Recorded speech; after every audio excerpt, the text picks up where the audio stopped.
संध्या वंदन आप सभी को। ये देखिए 5 फिंगर्स हैं, 5 उंगलियां हैं। इसको आज हम डिपिक्ट करेंगे किसी चीज़ से। तन, मन, बुद्धि, आत्मा, सर्वात्मा। इनके साइजेस के हिसाब से ये हमको रूल करते हैं। कैसे रूल करते हैं? जो तन होता है आपका, ये दृश्यमान होता है।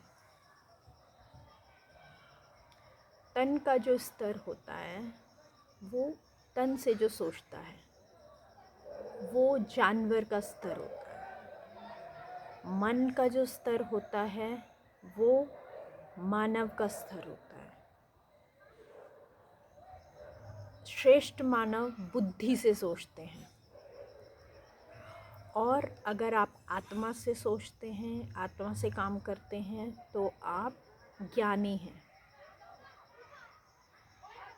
आपका जो तन होता है वो मन के अधीन होता है। जैसे आपका मन कहेगा वैसे आपका तन करता है। देखिए, ये छोटी है, ये बड़ी है, ये इस पे रूल करती है। आपका जो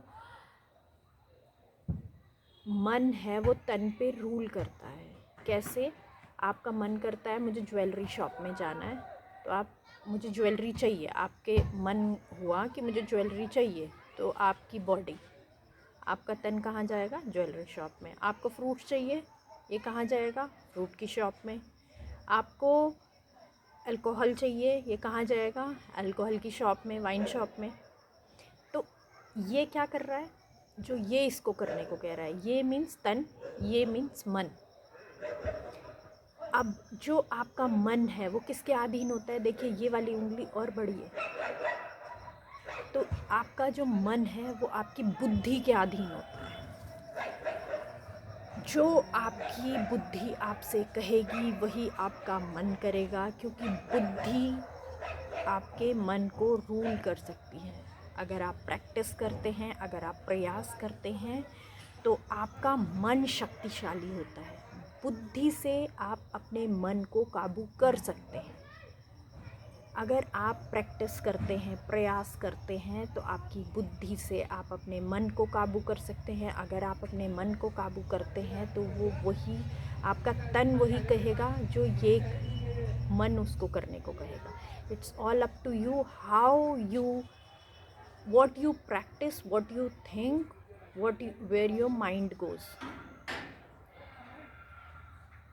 और अगर बुद्धि आपको कुछ भी करने को कहती है तो आप क्या करते हो? अपनी आत्मा को कंट्रोल करते हो। उससे आपकी आत्मा जो है उसको किसी से कोई मतलब नहीं है, वो किसी को फॉलो नहीं करती है। दिस इज़ योर आत्मा। तन, मन, बुद्धि, आत्मा। आपकी आत्मा को अगर आपको जानना है तो आपको अपनी बुद्धि का इस्तेमाल करना पड़ेगा।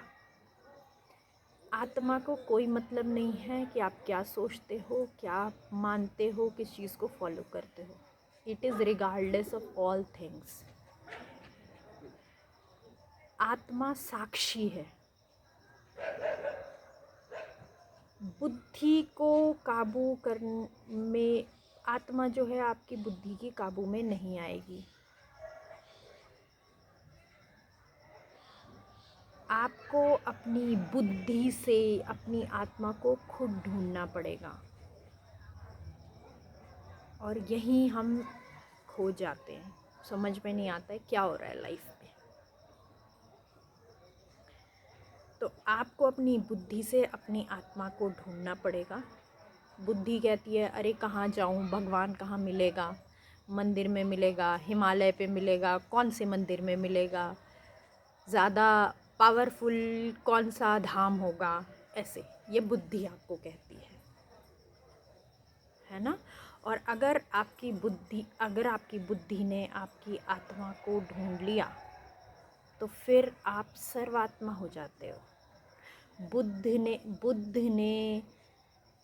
बुद्ध भगवान तुल्य कैसे हुए?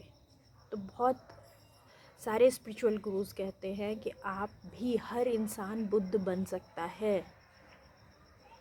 लेकिन उसके लिए आपको प्रयास करना पड़ेगा।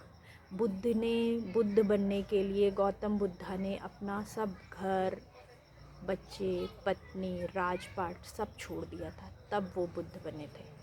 लेकिन अगर आपको बुद्ध बनना है तो उसके लिए आपको कुछ नहीं करना पड़ेगा। एक सिंपल सी टेक्निक है जिसकी वजह से मैं वीडियो बना रही हूँ।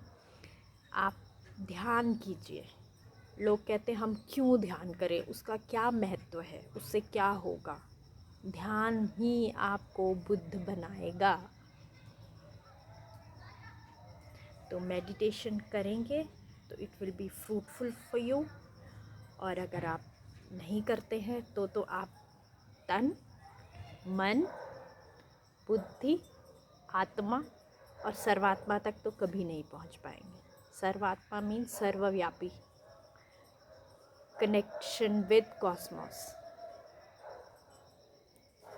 सो try to meditate, it will help you only. और किसी का भला नहीं होगा, आपका ही भला होगा।